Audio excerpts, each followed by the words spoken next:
So I just wanted to kind of cover these outdoor signs a little more in depth on how I do them and how I finish them and products I use, especially the glue up. So let's get started. So I've done about 50 to 60 of these over the past couple years, basically just in the spring and summer months.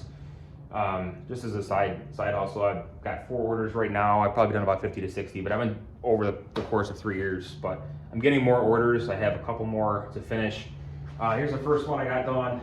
Well, this is the last one I got done. I got to finish it still, but I got the frame painted behind me, and I really wanted. This is a frameless. I actually kind of like the look of the frameless with the sides just painted, so it actually gives it a kind of a cleaner, different look. But most people like the frame on it, so that's that.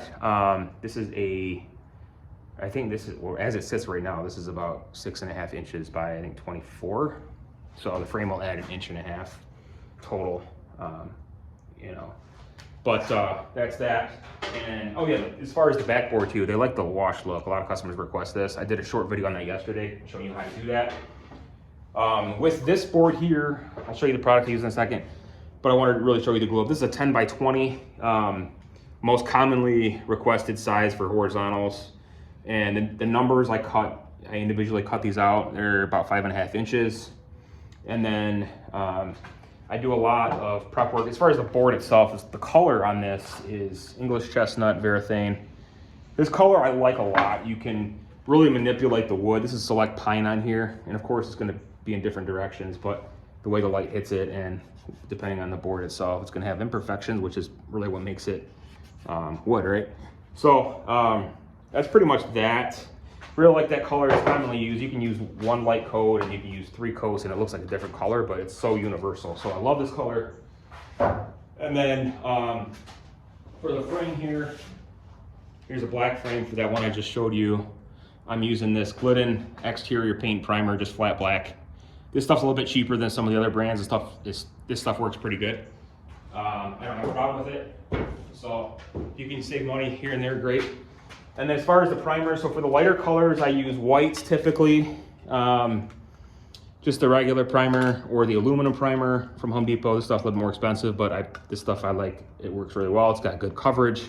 The regular primer, if you have to put a few more coats on it to get the same result as the aluminum primer.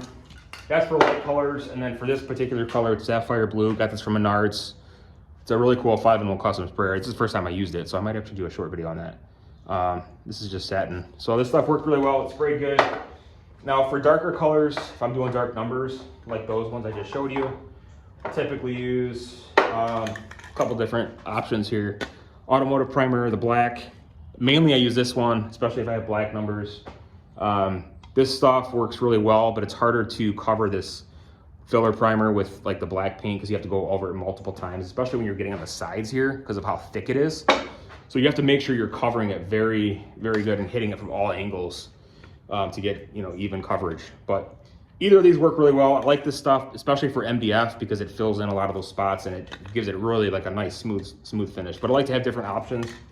And then for the paint, I typically use satin. This is just semi-gloss, just what I had. And I don't know, it doesn't really matter. I like the semi-gloss, I like the satin, whatever. Satin's good for outdoors, but so is a semi-gloss. It's all weatherproofed anyways. So what I do is before I stain this and put any of the frame on it, I take the whole board and I soak it, basically, not soak it, but give it a good spray with either of these, right? So you have the waterproofer, clear multi-surface. This is a wood sealer, mainly just for wood. This has other surfaces available, but they both work really well.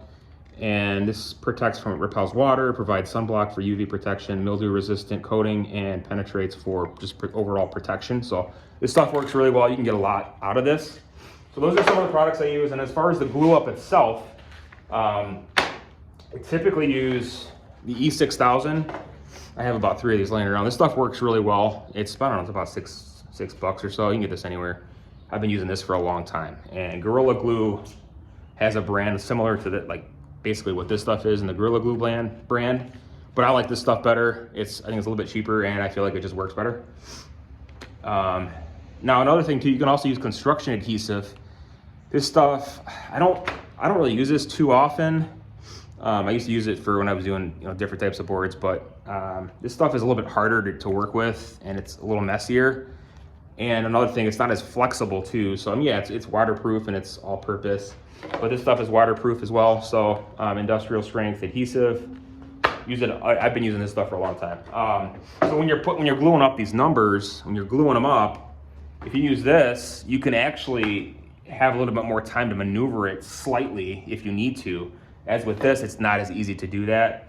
And this stuff I think it just works better. So to line it up, I've been doing this for a while, so I can do it by, I just kind of look at it and know where I'm putting them. But I just typically measure, okay, where's the middle at, right? And I'll measure, okay, that's 18, I know 9. So I'll just place the numbers, and then I just kind of measure on each side to space it accordingly. Same with top and bottom, right? So you can use something like this as a spacer, or you can make your own and kind of just place it as you need to and just set it in place. Same with the top. But I've been doing this for a while, I don't really use those. Or you can even use tape. Just tape it all the way across and just line it up, line the number right up on the tape. So I'll just do it like that. But for me, I feel like it works best just to eyeball it. And then I finally give it a nice good look. Like, I really look down the side, the front and back, just to make sure it looks straight. And then, that's how I get it looking good. So other than that, that's pretty much it. So that's it for now. Stay tuned for more videos. We'll see you next time. Thanks for watching.